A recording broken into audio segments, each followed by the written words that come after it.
Hello guys, I'm Moeed Ahmed, an English teacher and a trainer.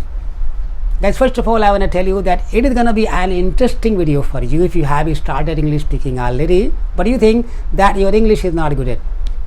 Okay, I know that you have started it and you are trying to improve it.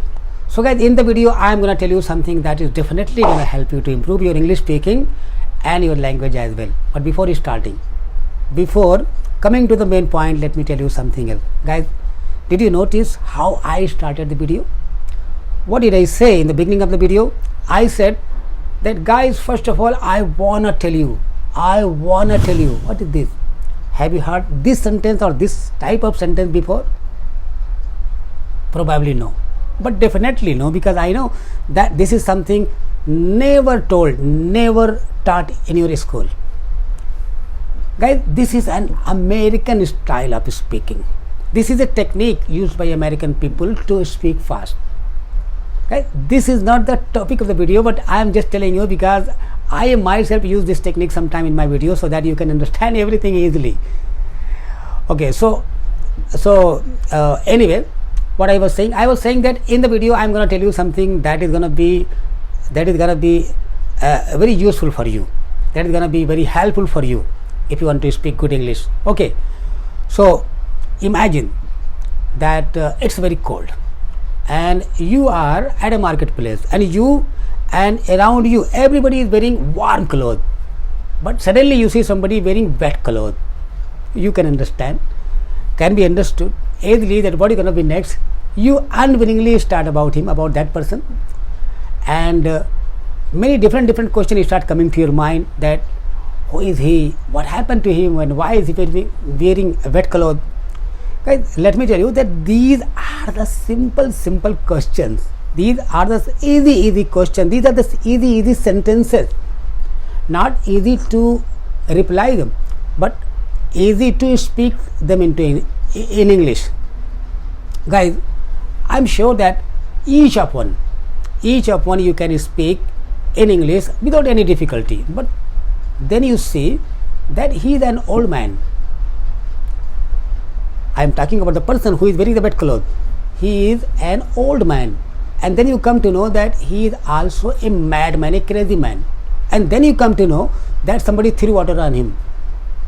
Then you get angry, then you feel sad, and now everything whatever come to your mind, every sentence whatever come to your mind, probably you cannot speak those sentences in English because you think that your English is not good, and that's why this is the reason your English is not good, because this type of sentences we cannot speak in English. And यही वजह है कि आप कई बार अंग्रेजी बोलते भी नहीं हैं. आपको लगता है कि यार मेरी अंग्रेजी अच्छी नहीं, कि मैं बहुत सारे सेंटेंसेस को अंग्रेजी में बोल नहीं पाता हूँ, बहुत सारी सिचुएशन को हैंडल नहीं कर पाता हूँ या एक्सप्रेस नहीं कर पाता हूँ अपने आप को बहुत सारी सिचुएशन में, तो आप नहीं बोलते हैं. और दोस्तों this is something what I want to tell you in this video. यही वो चीज़ है जो मैं आपको बताना चाहता हूँ कि दोस्तों आपको इमेजिन करना चाहिए कुछ ऐसी सिचुएशन के बारे में जिसमें आपको गुस्सा आ जाता हो, जिसमें आप दुखी हो जाते हो, और जिसे देखकर आप जिसे सोच कर या देख करके आप सुपर एक्साइटेड हो जाते हो. तो फिर उन सेंटेंसेस को जो आपके दिमाग में उस समय आते हैं, अपनी ओन लैंग्वेज के अंदर आते हैं ना, तो उनको आप जो है ट्रांसलेट करके बोलने की कोशिश. सिर्फ आप उनको ट्रांसलेट नहीं करेंगे मन में चुप नो, आप ऐसा करेंगे तो सिर्फ आपकी लैंग्वेज अच्छी होगी. जब आप उसको बोलने की भी कोशिश करेंगे, मतलब लाउडली बोलने की कोशिश करेंगे, तो आपकी भाषा के साथ साथ आपकी स्पीकिंग भी अच्छी होगी. ओके, तो यहाँ पर मैं जो सिचुएशन मैंने आपको बताई, एक दो सेंटेंसेस मैं आपको बताता हूँ एग्जाम्पल के लिए, वरना तो आपको दसियों बीसों आपको खुद से आपको इस तरह की सिचुएशन इमेजिन करके और जो सेंटेंसेस आपके दिमाग में आते हैं उनको आपको बोलना है, ट्रांसलेट करना और फिर बोलना है. यहाँ पर एक दो सेंटेंसेस मैं आपको बता देता हूँ. तो जैसे जब आप दुखी हो जाते हैं, ऐसी सिचुएशन को आप देख के दुखी हो जाते हैं कि यार आप ये कहते हैं कि यार मुझे समझ नहीं आता कि यार लोगों को ऐसे पागलों और बूढ़ों को सताकर मिलता क्या है. जब आप गुस्सा होते हैं तो आप कहते हैं कि यार मुझे तो लगता है ये लोग खुद पागल हैं जो पागलों को सताते हैं. इस तरह के सेंटेंसेस आप सोचते हैं और यही आप बोल नहीं पाते हैं. तो सेंटेंस नंबर 1 क्या है? 1 ये है कि यार मुझे समझ नहीं आता कि यार ये पागल और बूढ़े लोगों को सताकर लोगों को आखिर मिलता क्या है. तो आप इसको पूरे तरीके से ट्रांसलेट करने की कोशिश नहीं करेंगे, आप इसको बस अपनी भावनाओं को व्यक्त करने के लिए आप अपने तरीके से सेंटेंसेस को बनाएंगे। तो मैं इसको जो पहला वाला सेंटेंस है मैं आपको बताता हूँ कि आप इसको कैसे बना सकते हैं। मैं ये नहीं कह रहा हूँ कि आप ऐसे ही बनाएंगे, आप इसको इस तरह से बना सकते हैं। मैं एक एग्जांपल पेश कर रहा हूँ। तो आप ये कह सकते हैं कि यार it's very hard for me to understand that what people get by tormenting, by torturing old and crazy people like this.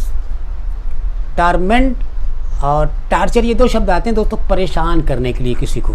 तो आप इन दोनों में से किसी भी एक शब्द का आप इस्तेमाल कर सकते हैं। दूसरा वाला जो है, जब आप गुस्सा हो जाते हैं तो आप सोचते हैं कि यार मुझे तो लगता है कि यही लोग पागल हैं जो पागलों को सताते हैं। जो पागलों को सताने वाले खुद पागल होते हैं। आप हिंदी में कैसे भी कह सकते हैं, अपनी भाषा में आप कैसे भी कह सकते हैं। तो मैं आपको बताता हूँ कि आप इसको अंग्रेजी में अगर कहना चाहें तो इस तरीके से भी कह सकते हैं। और भी तरीका हो सकता है, आपको वो तरीके सोचने भी होंगे अपनी भाषा को इम्प्रूव करने के लिए। तो आप इसको इस तरीके से कह सकते हैं कि I think a person who tortures crazy man, the reality is that he is himself a crazy man.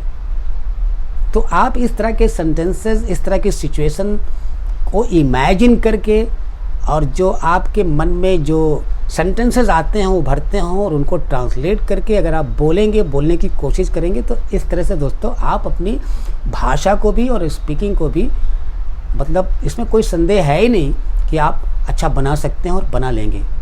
Thank you guys, thank you for watching the video.